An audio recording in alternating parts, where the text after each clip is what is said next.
Hello friends, welcome back to this channel. दोस्तों, इस video में हम बात करेंगे वोडाफोन आइडिया के लिए। बट स्टार्टिंग करें उससे पहले आपसे दो रिक्वेस्ट करना चाहूँगा कि अगर आप चैनल को फर्स्ट टाइम देख रहे हैं, सब्सक्राइब करके बेल आइकन को हिट कर लीजिए ताकि आपको वीडियोस की नोटिफिकेशन मिलती रहे। और दूसरी चीज़, अगर आप डीमेट अकाउंट या ट्रेडिंग अकाउंट ओपन कराना चाहते हैं, डिस्क्रिप्शन बॉक्स में एक लिंक आपके लिए दिया गया है अपस्टॉक में अकाउंट ओपन कराने के लिए। लास्ट ट्रेडिंग सेशन में वोडाफोन आइडिया 9.55 पे ओपन होने के बाद 10.25 का पूरे इंट्राडे में हाई और 9.50 का लो, ओपन प्राइस से 5 पैसे का लो और हाई अगर आप देखें तो लगभग यहाँ पे 70 पैसे का, जी हाँ 70 पैसे का लगभग हाई बनाता है। इंट्राडे में टोटल वॉल्यूम एनएससी के ऊपर जनरेट हुआ 22,44,82,919। मार्केट कैप है इस कंपनी की 29,022 करोड़ रुपए। 10.10 के ऊपर लगभग 5.76% की तेज़ी के साथ बंद हुआ। टोटल डिलीवरी वॉल्यूम अगर आप देखेंगे एनएससी के और बीएससी दोनों पे मिला करके जो टोटल वॉल्यूम ट्रेड किया गया उसका परसेंटेज वाइज यानी परसेंटेज ऑफ डिलीवरी अगर हम देखें तो कल 1 नवंबर 2021 को 22.2% की डिलीवरी उठाई गई। एक लेटेस्ट अपडेट ये है कि वोडाफोन आइडिया दो अलग अलग टॉप टैलेंटेड लोगों से, टॉप टैलेंटेड फर्म से इन्होंने कोलैबोरेशन किया है।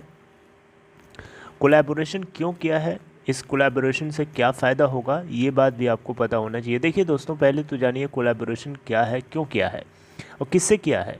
वोडाफोन आइडिया यहाँ पे आप देखें तो पार्टनरिंग करी है इन्होंने बेसिकली 5G सॉल्यूशंस को टेस्ट करने के लिए। यहाँ पे आपको बताना चाहूँगा डिपार्टमेंट ऑफ टेलीकम्युनिकेशन की तरफ से जो स्पेक्ट्रम यहाँ पे एलोकेट किया गया है वोडाफोन आइडिया को, उस स्पेक्ट्रम को वोडाफोन आइडिया जो है 5G ट्रायल्स या 5G को टेस्टिंग करने के लिए यूज़ करने जा रहा है। और इसके लिए अलग अलग टैलेंटेड कंपनीज से ऑलरेडी इन्होंने पार्टनरशिप कर रखी है। आपको पता है L&T से भी इन्होंने कुछ दिन पहले किया था। लेकिन यहाँ पे दो अलग अलग स्टार्टअप्स हैं। ये स्टार्टअप्स मैं क्यों बोल रहा हूँ, क्योंकि ये अभी नए हैं। आपको बताना चाहूँगा वोडाफोन आइडिया जो है एंटरप्राइजेस के लिए, इवन भारती एयरटेल भी, दोनों की दोनों कंपनीज एक ही तरीके के रास्ते पे चल रही हैं, एक दूसरे को फॉलो भी करती हैं।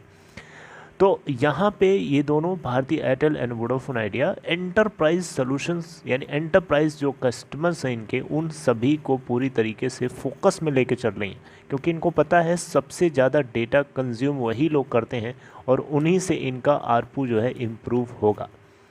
तो इसलिए इनका मेन फोकस वहाँ है।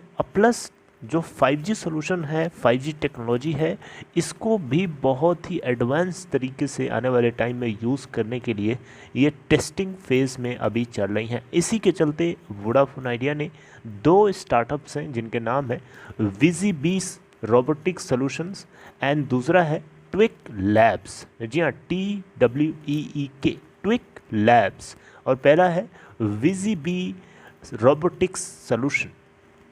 इन दोनों के साथ, ये दोनों स्टार्टअप्स हैं बेसिकली, इन दोनों के साथ वोडाफोन आइडिया ने पार्टनरिंग करी है। क्योंकि आपको ये भी पता होना चाहिए, ये दोनों स्टार्टअप्स जो हैं 5G हैकाथन ऑर्गेनाइज किया गया था IMC 2020 एंड डॉट के द्वारा मिल करके। उस इस 5G हैकाथन एक प्लेटफॉर्म था, ये एक ऐसा प्लेटफॉर्म था जो ये बता सके या जो जो जो जो जो जो ये सेलेक्ट करने में मदद कर सके कि कौन से 5G या 5G टेक्नोलॉजी को बेटर से बेटर यूज़ करने के लिए रिलेवेंट केसेस कौन हो सकते हैं।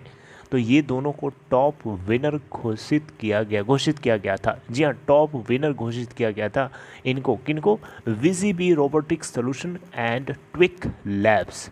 इन दोनों को विनर घोषित किया गया था इस 5G हैकाथन प्लेटफॉर्म के अंदर, जो ये दर्शाता है कि इन दोनों के पास काफ़ी बढ़िया टैलेंटेड हुनर है।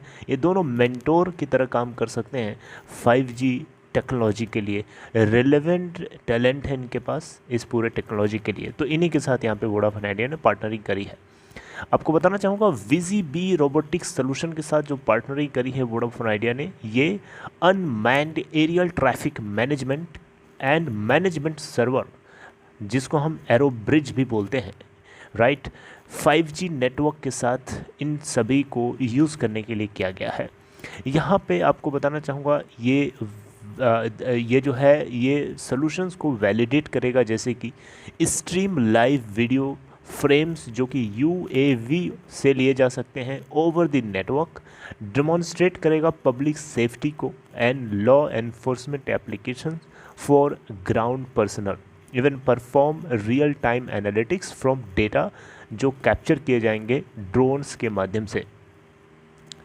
एट द सेम टाइम अगर हम देखें तो ये कंपनी ने एक और स्टार्टअप है जिसका नाम अभी बताया मैंने, ट्विक लैब्स से भी इन्होंने कोलैबोरेशन किया है, पार्टनरिंग करी है, जो इस कंपनी को हेल्प करेगा full bodied motion capture suit using 5G technology के लिए, राइट, जो कि एक इफ़ेक्टिव सोल्यूशन हो सकता है स्पोर्ट्स ट्रेनिंग, क्योंकि ये मॉनिटर कर सकता है एक एथलीट की ओवरऑल परफॉर्मेंस को डिटेक्ट करने के लिए, राइट।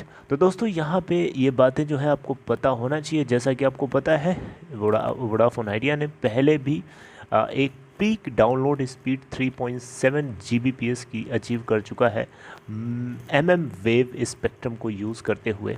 इवन डाउनलोड स्पीड इन्होंने 1.5 Gbps का भी अचीव किया है सब 6 गीगाहर्ट्ज़ स्पेक्ट्रम को यूज़ करते हुए। वोडाफोन आइडिया 5G टेस्टिंग के अंदर बहुत तेज़ी से ग्रो करना चाहता है, क्योंकि ये जानता है कि स्मार्ट सिटी सॉल्यूशंस के अंदर 5G टेस्टिंग बहुत ज़रूरी है और एंटरप्राइज सॉल्यूशंस जो है यहाँ पे ज़रूरी प्रोवाइड करना बहुत ज़रूरी है, क्योंकि एक फाउंडेशन सॉलिड फाउंडेशन बिल्ड करना चाहते हैं B2B सर्विसेज के लिए, यानी बिजनेस टू बिजनेस सर्विसेज के लिए 5G टेक्नोलॉजी की मदद से, ताकि इनको एक मेजर रेवेन्यू स्ट्रीम मिल सके। Are you getting my point? तो दोस्तों यहाँ पे इससे पहले भी कंपनी ने एरिक्सन के साथ इन्होंने पार्टनरिंग करी हुई है 5G टेस्टिंग के लिए पुणे सिटी के अंदर, राइट। इसके अलावा L&T के साथ भी इन्होंने पार्टनरिंग करी है। तो अलग अलग स्टार्टअप से कंपनी ट्राई अप कर रही है, पार्टनरिंग कर रही है, ताकि अपने 5G टेक्नोलॉजी, देखिए यहाँ पे 5G प्लेटफॉर्म के ऊपर वोडाफोन इंडिया काफ़ी डीपली काम कर रहा है। मुझे लग रहा है कि ये 1-2 स्टेप आगे की सोच के चल रहे हैं, क्योंकि अभी तो देखिए इनको फ़ंड की बहुत ज़रूरत है, बट फंड नहीं लाने की, फंड पता नहीं उसकी कोई न्यूज़ नहीं है, लेकिन पार्टनरिंग की और टाई-अप्स की न्यूज़ बस आ रही है। चलिए जैसा कुछ होगा मैं आप लोगों से आगे डिस्कस करता रहूँगा। बस इतना इस वीडियो में। आई होप कि आपको इन्फॉर्मेशन अच्छी लगी। If like it please give a big thumbs up, यानी कि आप इस वीडियो को लाइक कर सकते हैं और अपना ख्याल रखिए। Take care.